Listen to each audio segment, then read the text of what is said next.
America से एक Ethan नाम का लड़का अपने माँ बाप के साथ जब महात्मा गांधी भारत में राज किया करते थे उस समय अपने माँ बाप को लेकर भारत आता है। वो महात्मा गांधी से मिलना चाहता था और प्रभु श्री राम के बारे में उनसे कुछ बातें करना चाहता था। उम्र 6 से 7 साल होती है। माँ बाप बहुत परेशान थे, लेकिन दोस्तों यहाँ पर माँ बाप ने बहुत कोशिशों के बाद भी जो महात्मा गांधी होते हैं वो इस लड़के ईथन से नहीं मिलते हैं। अब वो मिलते नहीं हैं, या तो कोई मजबूरी थी या महात्मा गांधी जानबूझकर उससे नहीं मिलना चाहते थे। ये भगवान ही जाने या महात्मा गांधी जाने या ये परिवार जाने। काफी कोशिशों के बाद जो ईथन का परिवार है वो अपने बेटे को महात्मा गांधी से नहीं मिलवा पाता है। इसके बाद ये परिवार अपने बेटे को लेकर श्रीलंका जाता है, यानी वहां पर जाता है और यहाँ पर ये लड़का अपने पुनर्जन्म के साक्ष्य खोलता है। इसने पूरी दुनिया को हैरान कर दिया था। क्यों हैरान कर दिया था? क्योंकि इसने कहा था कि मैंने जब प्रभु श्री राम का युद्ध चला था तो उस युद्ध में मैंने भाग भी लिया और मैंने 3 दिन वो युद्ध होते हुए देखा और मैंने उसमें 3 दिन तक एक भारी बल के साथ युद्ध किया।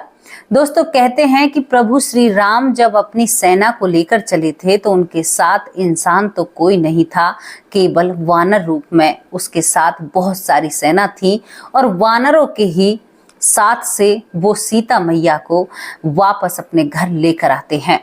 ये कहानी बहुत ही रोचक है। इस कहानी को या स्टोरी को मिटाने की कोशिश की गई है।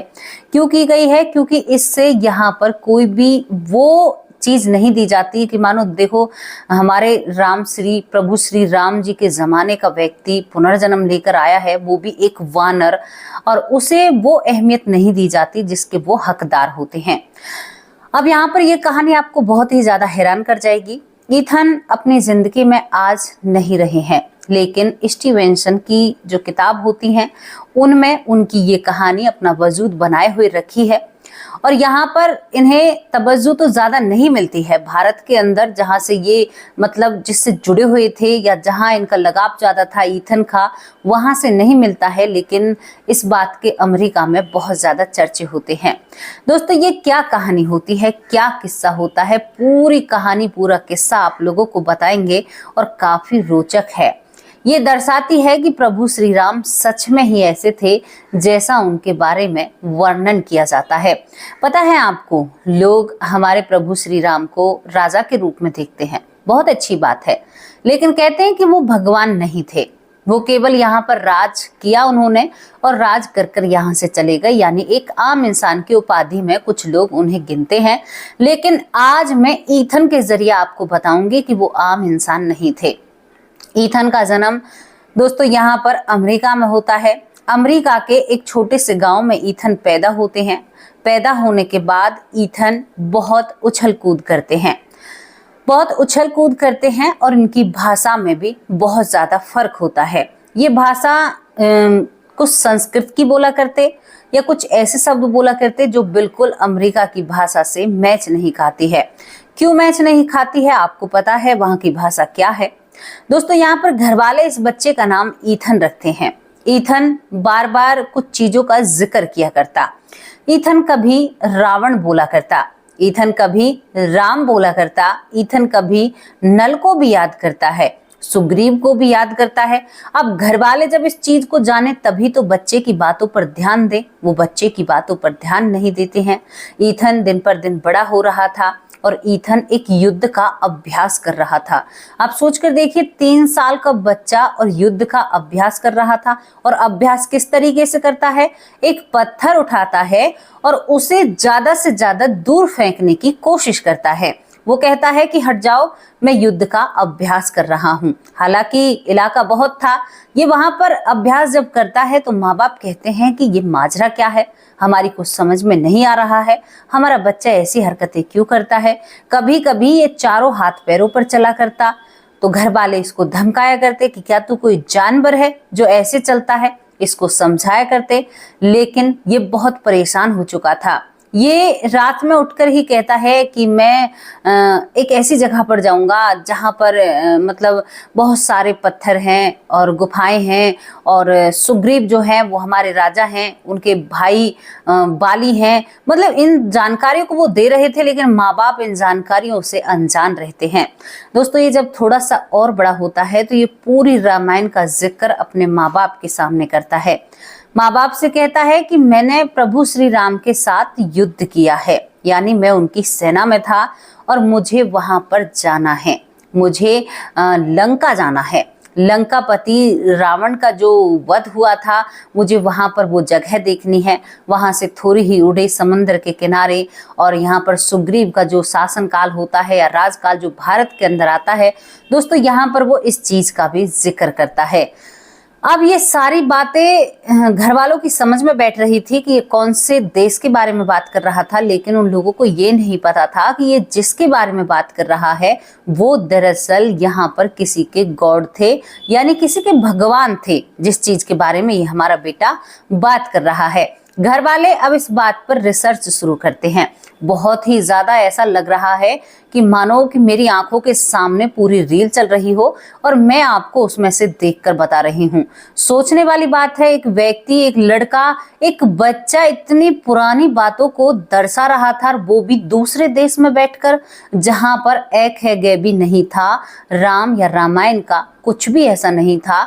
वो आखिरकार इतनी जानकारी कैसे दे सकता है? आपको सोचने पर मजबूर करेगी ये बातें। जो सेकुलर बनते हैं, जो बिल्कुल भी नास्तिक बनते हैं, आस्तिकता की तरफ अपना ध्यान नहीं देते हैं, वो अपने कान खोल लीजिएगा, कानों के पर्दे साफ कर लीजिएगा। बहुत सारी चीजें ऐसी हैं जो आप लोगों को हिला कर रख सकती हैं।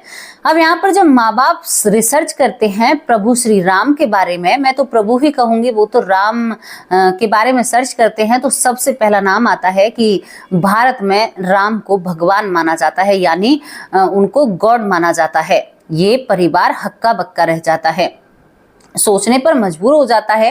अब ये परिवार, जब ये लड़का 5 साल का हो जाता है, तो भाई इससे और जानकारी निकालता है।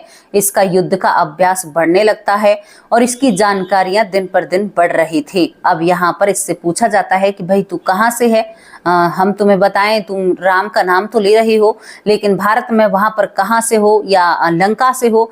उस समय लंका ही बोला जाता था, लंकापति रावण। तो यहाँ पर ये लड़का कहता है, ईथन जो होता है वो कहता है कि मैं नल और नील जो हमारे सामने कहते हैं कि सेनापति हुआ करते थे, यहाँ पर जो सुग्रीव होते हैं, सुग्रीव की सेना में हम होते हैं। हम गुफाओं में रहकर अपना घर हमारे गुफाओं में हुआ करते हैं। हमारे राजा सुग्रीव बने थे, वो भी प्रभु श्री राम की ही कृपा से बने थे। उससे पहले हम बाली की सेना में होते हैं, लेकिन बाली और सुग्रीव दोनों भाई भाई होते हैं। जब बाली का अंत हो जाता है तो उसके बाद हम सुग्रीव को अपना राजा मानते हैं। इसके बाद ईथन बताता है कि उस समय हमारी लंबाई करीबन, हम वानर भले ही थे लेकिन हमारी लंबाई, अपने माँ बाप से कहता है कि हम 9 फुट 8 फुट के करीब रहे थे। और उस समय जो प्रभु श्री राम की लंबाई ईथन बताते हैं, वो कहते हैं कि प्रभु श्री राम करीबन 10.5 फीट के लंबे होंगे। इतनी हाइट वो प्रभु श्री राम की बताते हैं। और यहाँ पर वो कहते हैं कि प्रभु श्री राम कुछ नीले रंग के से थे, मतलब चमकदार उसका चेहरा। एक उनके चेहरे को देखकर कहते हैं ना कि एक विशाल समंदर की शांति, और उनका व्यक्तित्व जब दिखता था ना तो ऐसा लगता था कि बहुत भरपूर शांति है। हमें लगता ही नहीं था कि हम किसी के लिए कुछ कर रहे हैं या हम कोई युद्ध या रणनीति पर जा रहे हैं। हमें केवल ऐसा लगता था कि हम अपने आराध्य की सेवा कर रहे हैं और इस सेवा का हमें बहुत अच्छा फल मिलने वाला है। ईथन से बार बार सवाल किए जाते और ईथन की जो माँ होती है इन सभी को एक डायरी में नोट करने लगती है। हर उस छोटे से छोटे पॉइंट को नोट करती है। यहाँ पर ईथन उस पुल के बारे में भी बात करता है जो नल और नील ने बनाया था, जहां से राम की सेना रावण से लड़ने के लिए जाती है। ईथन कहता है कि मैं वहां पर वानर था, हम वानरों की तरह भी चलते हैं। यहाँ पर हम करीबन 30 फीट दूर तक पत्थर का वार किया करते थे और हमारे पास ज्यादा हथियार नहीं होते हैं। प्रभु श्री राम के पास वही लकड़ी से बने हुए बाण और धनुष थे और हम ज्यादा श्री राम जी को देख नहीं पाते थे, क्योंकि मैं कोई जो सेना होती है उसमें कोई बड़े पद पर नहीं था, केवल एक छोटा सा सैनिक था और जो हमें आदेश दिया जाता था हम उसी आदेश को करा करते। और यहाँ पर ईथन बताता है कि मैं मतलब हम लोग बोला करते थे, जिस रूप में थे हम वानर रूप में थे तो हम उस रूप में बोला करते थे। यहाँ पर ईथन बताते हैं कि जो मारीच होते हैं, मारीच के बारे में भी ईथन बताते हैं कि उनकी शरीर बिल्कुल भालू जैसा था, बहुत बड़ा शरीर होता है, कोई भी हथियार उनके पास नहीं रहता है, वो अपने हाथों से ही जो दुश्मन की सेना थी उसे चीर फाड़ दिया करते थे। अब ईथन पहले तो ऐसे बताया करता था कि कोई पॉइंट कभी बता दिया, कोई पॉइंट कभी बता दिया, लेकिन अब ईथन एक दिन बैठकर पूरी कहानी विस्तार से बताता है। ईथन कहता है कि हम गुफाओं में रहते हैं, हमारे जो यहाँ पर बाली होते हैं वो राजा होते हैं, बाली के बेटा नल नीर वहां पर वो भी हमारे सामने मतलब रहते हैं, मतलब ये हमारे राज परिवार से थे। मैं अपनी एक बहन को देखता हूँ, मेरी बहन है, मेरे पिता हैं, मेरे पिता बहुत ही सुलझे हुए एक वानर थे। हमारी ये बहुत बड़ी सेना होती है। उसके बाद यहाँ पर हनुमान जी आते हैं, राम जी आते हैं, लक्ष्मण जी आते हैं सीता मैया की खोज करते हुए, और यहाँ पर फिर हमारी सेना राम जी का साथ देती है। दोस्तों यहाँ पर ईथन जो बता रहा था वो सब कुछ आपको पता है। इसके बाद ईथन बताता है कि हम सब एक प्रण लेते हैं प्रभु श्री राम के लिए, उनके चरणों में बैठ जाते हैं, लेकिन जब हमारी पहली नजर श्री राम पर पड़ी तो हम शायद उनके चेहरे में ही खो जाते हैं।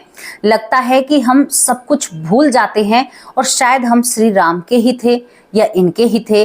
वो ऐसा अनुभव बताते हैं, कहते हैं कि उनका जो तेज था वो देखने योग्य था। उनकी छाया में आते ही ऐसा लगता था कि अब हमारा कोई बाल विपाका नहीं कर सकता था।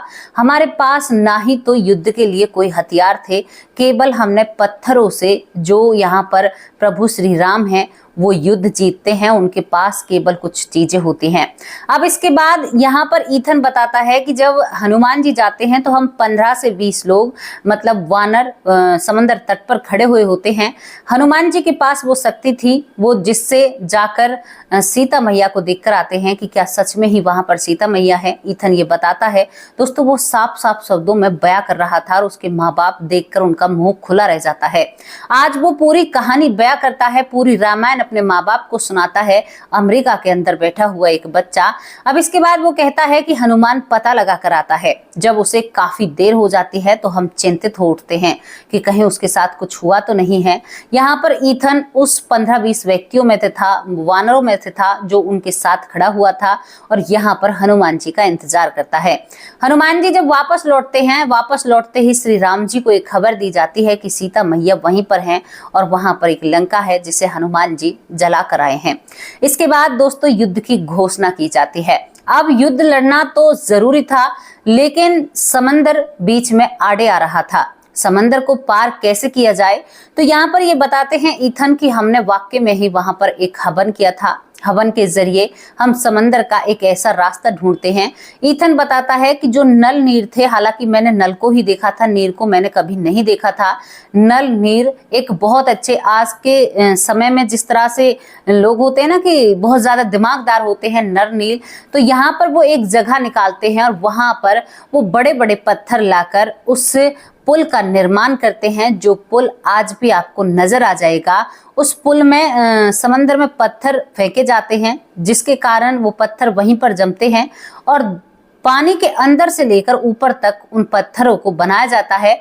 और सबूत के तौर पर यहाँ पर ईथन बताता है कि उन पत्थरों से ही राम नाम का उन पर एक मोहर लगाई जाती है कि ये पुल राम जी की सेना के जरिए बनाया गया है। दोस्तों यहाँ पर ईथन इतनी जानकारी देता है, उससे आगे कहता है कि हम पार कर लेते हैं और श्रीलंका तक पहुंच जाते हैं। वहां पर उस मैदान में जब हम खड़े होते हैं, मैदान में खड़े होने के बाद यहाँ पर घोषणा कर दी जाती है युद्ध की। मैंने जब हनुमान जी को देखा तो वो बहुत ही शांति प्रिय, उनका चेहरा बहुत खूबसूरत था, लेकिन वो सुग्रीव के बारे में बताते हैं कि सुग्रीव का चेहरा एकदम हमेशा गुस्से में लाल, गरम और ऐसा दिखाई देता था। वो सबकी छवि को दर्शाता है। जो ईथन होता है वो कहता है कि जब हम वहां पर युद्ध के लिए खड़े होते हैं तो यहाँ पर प्रभु श्री राम ने उस वक्त भी हमसे कहा था कि अगर तुम हमारे साथ युद्ध नहीं करना चाहते तो तुम्हारे साथ कोई जोर जबरदस्ती नहीं है। प्रभु श्री राम इतने दयालु हृदय के थे। लेकिन पूरी वानर सेना, जो 10,000 की वानर सेना होती है दोस्तों, इन सभी के साथ मिलकर खड़ी हो जाती है और यहाँ पर युद्ध शुरू हो जाता है। ईथन कहता है अपनी माँ से कि माँ, मैं 3 दिन युद्ध को देखता हूँ, मतलब 3 दिन में उस युद्ध में लड़ाई करता हूँ। सामने से वो लोग काले कलर के और उनने कुछ ऐसे वस्त्र पहने हुए थे जो चमकीले गोल्डन कलर के होते हैं और उनके पास हथियार थे, लेकिन हमारे पास हमारा केवल एक पत्थर हथियार होता है। हम पत्थरों से उन लोगों पर वार करते हैं। कुछ लोगों के पास छोटे मोटे हथियार थे, सुग्रीव के जरिए उन्हें दिए गए थे। कुछ वानर जो पत्थरों से वार करते हैं और माँ, ये युद्ध चलता रहता है। और तीसरे दिन यहाँ पर एक राक्षस मेरी गर्दन को सर से अलग कर देता है।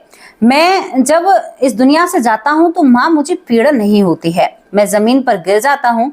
गिरने के बाद जब युद्ध शाम को समाप्त हुआ करता था, यानी शाम के वक्त युद्ध को बंद किया जाता है, तो माँ मैं देखता हूँ प्रभु श्री राम सभी के पास आकर उनकी आंखों से आंसू गिरते हैं और कहते हैं कि तुम्हारा ये बलिदान विफल नहीं जाएगा, तुम्हारे इस बलिदान को सभी याद करेंगे। ईथन यहाँ तक अपने परिवार को बताता है और इसके बाद ईथन कहता है कि माँ, जब मैं इस दुनिया से चला जाता हूँ तो मैं ऊपर से इस सभी युद्ध को अपनी आंखों से देखता हूँ और जितने भी वानर मारे जा रहे थे वो सभी हम एक साथ इकट्ठा हो रहे थे। इस बात के बारे में भी ये जिक्र करता है जो ईथन होता है। कहता है कि माँ, वहां से हम युद्ध को देखते हैं और मैं यहाँ पर ईथन बताता है कि मैंने वहां पर जो कुंभकर्ण है उसको भी देखा है। ईथन कुंभकर्ण के बारे में एक ऐसी सच्चाई रखता है जिसे शायद हम भी सुनकर हैरान हो जाते हैं। ईथन कहता है कि कुंभकर्ण की जो हाइट होती है करीबन 50 फुट होती है। बहुत सारे वानरों को उसने अपने कदमों तले कुचल दिया था या रौंद दिया था, उसकी हाइट इतनी तगड़ी होती है। ईथन कुंभकर्ण के बारे में भी बात करता है और इसके बारे में इस पूरे युद्ध की व्याख्या अपने परिवार से करता है। परिवार को विश्वास हो चुका था कि हमारे बेटे का पुनर्जन्म हुआ है, हालांकि ये लोग पुनर्जन्म पर विश्वास नहीं करते हैं। अब ईथन घर वालों को चैन से नहीं रहने देता है। क्यों नहीं रहने देता है? उसे वहीं पर जाना है, उसे उस सोने की लंका को देखना है, उसे उस पुल को देखना है, उसे भारत को देखना है, उसे सब वो चीजें देखनी है जो उसके पिछले जन्म में थी। हालांकि दोस्तों एक लिखित रूप में कहा जाता है कि जो राम जी के साथ गए थे उन सभी का मोक्ष हो चुका था, लेकिन पता नहीं ये वानर जन्म लेकर कैसे आता है और कैसे सभी के बारे में बताता है। और ईथन की एक और खास बात थी, वो हनुमान भगवान को बहुत माना करते थे। जय श्री राम के वो नारे लगाया करता था। विदेश में बैठा हुआ एक बच्चा बहुत बड़ी बात होती है। दोस्तों इस कहानी की चर्चा होती है आसपास। अब इसके बाद क्या होता है कि ईथन अपने घर माँ बाप को रहने ही नहीं देता है। माँ बाप इस गुत्थी को सुलझाने के लिए और बच्चे को सही करने के लिए अब इंडिया की तरफ अपना रुख करते हैं। वो भारत आते हैं। भारत आते ही वो पहले भारत के जो महात्मा गांधी थे उनसे मिलना चाहते थे। उनका एक सपना था कि भाई यहाँ पर आए हैं तो यहाँ के महात्मा गांधी जिनकी वजह से इस देश को आज़ादी मिली है उनसे मिलना बहुत अच्छा रहेगा। लेकिन महात्मा गांधी उनसे मिलने से मना कर देते हैं। वो ये बात भी रखते हैं कि हमारा जो बच्चा है उसे पिछला जन्म याद है और वो अपने आप को कहता है कि मैंने श्री राम के साथ युद्ध लड़ा है। लेकिन महात्मा गांधी इस बात को भी ज़्यादा इम्पोर्टेंस नहीं देते हैं और यहाँ पर इस परिवार से ये लोग मिलते ही नहीं हैं। कड़े 3 दिन के प्रयास के बाद जब महात्मा गांधी जी नहीं मिलते हैं तो इसके बाद ये परिवार अब लंका का रुख करता है। जब ये लंका को देखता है तो ईथन सारी जानकारी बताता है और वहां पर जाकर ये बहुत खुश होता है। जहां जहां जगह ये जाना चाहता है वहां पर जाता और कहता है कि माँ हमने यहाँ पर ये किया था, माँ हमने यहाँ पर वो किया। वो अमेरिकन भाषा बहुत कम बोला करता था और हिंदी भाषा, संस्कृत भाषा वो फर्राटे से बोला करता था। दोस्तों, ईथन की कहानी को छुपाया गया या ईथन को सामने नहीं लाया गया, ये सब कुछ पता नहीं क्यों हुआ, कैसे हुआ, लेकिन स्टीवेंसन इस बात को नहीं छुपा पाए क्योंकि वो हमेशा सत्य के साथ खड़े रहा करते थे।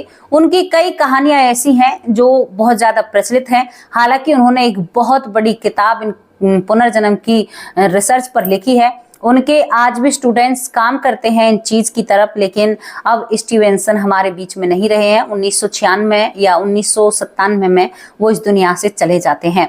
मैं इस कहानी को क्यों आप लोगों के सामने ला रही हूँ? ईथन ने साफ साफ कह दिया था कि यहाँ पर जो प्रभु श्री राम थे वो कोई साधारण इंसान नहीं थे, यानी वो इंसान थे ही नहीं। उनके चेहरे का तेज, उनकी छाया, उनके सामने खड़ा होना, लगता था कि हमने सब कुछ पा लिया, हमें सब कुछ मिल गया। उन्हें देखकर ऐसा लगता था, प्रभु श्री राम को देखकर ऐसा लगता था कि इनको सब कुछ पहले से ही मालूम है, लेकिन ये लोगों के सामने केवल करना चाहते हैं सब कुछ ऐसा। दोस्तों, ये सच्चाई जानकर मैं भी बहुत हैरान हो जाती हूँ कि क्या ऐसा हो सकता है सच में ही? तो ये सच में ही घटना घटी थी। यहाँ पर ये वानर 10,000 की संख्या में होते हैं। 30 फीट दूर ये पत्थरों को फेंका करते थे राक्षसों के ऊपर, यानी जो रावण की राक्षस होते हैं या रावण की सेना जो होती है। और दोस्तों, यहाँ पर कुंभकर्ण के शरीर को 50 फीट, प्रभु श्री राम को 10.5 फीट का बताते हैं, लक्ष्मण भगवान को ये गोरे बताते हैं, यानी प्रभु श्री राम से वो गोरे थे, मतलब गोरे चिट्टे थे। और ये इस तरह से वर्णन करते हैं और ये भक्ति करते हैं जब तक ये अमेरिका में चले जाते हैं यहाँ से मायूस होकर। लेकिन इनकी तमन्ना हमेशा रहा करती थी कि मैं वहीं पर जाऊंगा। अभी हाल ही में आपने देखा होगा यहाँ पर एक राज परिवार का व्यक्ति, लड़का जो दोबारा आता है और उसे भी पुनर्जन्म याद रहता है, उसके ऊपर मैंने कहानी बनाई है। तो दोस्तों, यहाँ पर बहुत सारे लोग ऐसे होते हैं जिन्हें पिछले जन्म की बातें याद होती हैं। और पता है, आपका एक जन्म ऐसा भी होता है कि उसके बाद आपको दूसरा जन्म नहीं मिलेगा, यानी आप मोक्ष को जब प्राप्त हो जाते हैं। लेकिन मैं क्या आपको बताऊं, जो भोग विलास यहाँ पर हैं वो आपको मोक्ष होने के बाद नहीं मिलेंगे। तो इसी वजह से ये जो मोक्ष की राह पर ना बहुत कम जो आत्माएं होती हैं या सूक्ष्म शरीर या मतलब हमारी जो एनर्जी है वो जाना नहीं चाहती है, क्योंकि वो इस मिट्टी में ही रहना चाहती है। क्योंकि पंच तत्वों से विलीन हुआ ये शरीर, इसे हमारी आत्मा बहुत पसंद करती है और हम इससे बहुत जुड़ जाते हैं। इसे ही प्रभु श्री जो विष्णु भगवान है वो कहते हैं कि यही तो है मोह माया के पाठ, जिससे इंसान कभी भी विमुख नहीं होता, यानी दूर नहीं होता। तो आपको ये स्टोरी कैसी लगी? ये स्टोरी सत्यता पर रखी गई है। क्या सच में ही एक वानर और एक प्रभु श्री राम की जो सेना थी वो सच में ही दूसरा जन्म लेकर धरती पर आई थी, वो भी अमेरिका जैसे देश में? इसके बारे में आपकी जो भी राय है अपनी राय कमेंट बॉक्स में जरूर रखना। लेकिन दोस्तों, अपने कर्मों को सावधानी से करना। और यहाँ पर कहते हैं कि धरती पर आने के लिए तो भगवान भी तरसते हैं, मतलब इस चीज का आनंद लेने के लिए। यहाँ पर जो भोग होते हैं इन सब चीजों को करने के लिए भगवान भी वेट करते हैं कि हम कब धरती पर जन्म लें, कब धरती पर अवतार लें। तो दोस्तों, ये चीज बहुत महत्वपूर्ण है। अगर आप इसी चीज में रहते हुए भगवान को प्राप्त कर लेते हैं तो आपकी जिंदगी साकार और आपकी जिंदगी अच्छी बन जाती है और शायद आप इस मरण और जन्म से छुटकारा पा सकते हैं। क्योंकि हमें बहुत भारी कष्ट होता है। भगवान है वो तो अपने हिसाब से करेंगे, लेकिन उनकी करनी का दंड भी उसे मिलता है, उन्हें मिलता है। कई श्राप भगवान विष्णु जी को भोगने पड़े। मुझे एक संत का नाम याद नहीं आ रहा। यहाँ पर एक ऋषि और उनकी पत्नी बैठकर पूजा करती हैं, यानी तप करती हैं। तो वो कुछ ऐसा तप कर रही थी कि राक्षसों को उससे बहुत ज्यादा मतलब ताकत मिलती। तो यहाँ पर विष्णु भगवान ने अपने चक्र से और उस ऋषि की पत्नी को इस दुनिया से दूर भेज दिया था, यानी वो शुक्राचार्य जैसा काम कर रहे थे दोनों पति पत्नी मिलकर। तो भगवान को लगा कि अगर ये भोलेनाथ को प्रसन्न कर लेंगे तो मतलब देवताओं पर ज्यादा तबाही होगी। तो इसी वजह से जो विष्णु भगवान है कई सारे फैसले लेते हैं। तो दोस्तों, यहाँ पर वो ऋषि श्राप देता है कृष्ण भगवान को।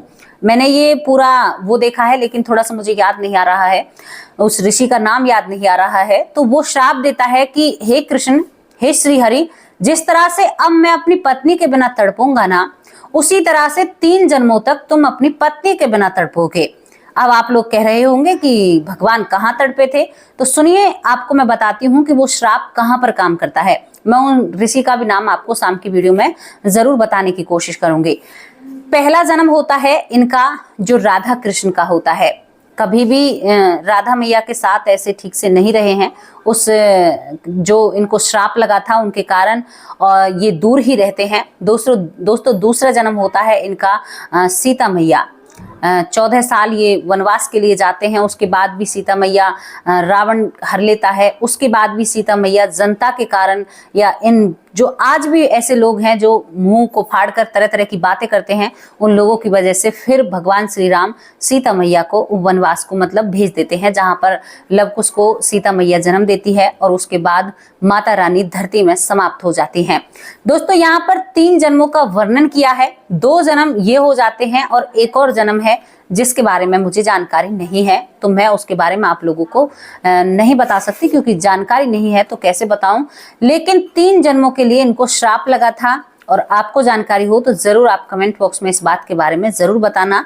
अब ये कहानी, ये घटना तो समाप्त हो चुकी है, लेकिन दोस्तों बातें हैं कभी खत्म नहीं होती हैं। आप ठीक हो, स्वस्थ हो, बस यही इच्छा है। और दोस्तों देश के बारे में तो आपको पता होगा कि देश में क्या चल रहा है। अब बहुत ज़्यादा हालात ऐसे होने वाले हैं और सभी को सावधान रहना है, सतर्क रहना है, अच्छे से रहना है, हर चीज़ पर ध्यान रखना है।